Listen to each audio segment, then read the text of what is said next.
What do you think about yourself? What do you see about yourself? How do you envision yourself?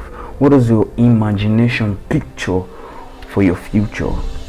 There are many times that we as individuals, we want gratification from friends, acceptance from people. We want to be sure that people are fine with us. We want to be sure that people are okay with us, that we lose the personal image that we carry about ourselves.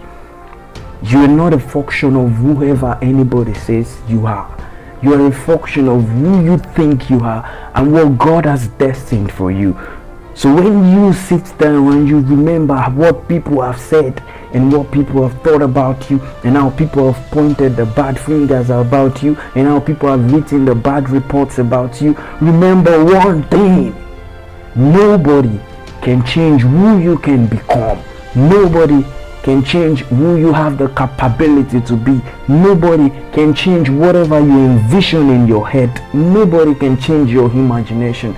So if that is what you're sitting with, and you're still brooding and thinking about what people have said, rise up, give a new thought, make something new, because there is no limitation to who you can be.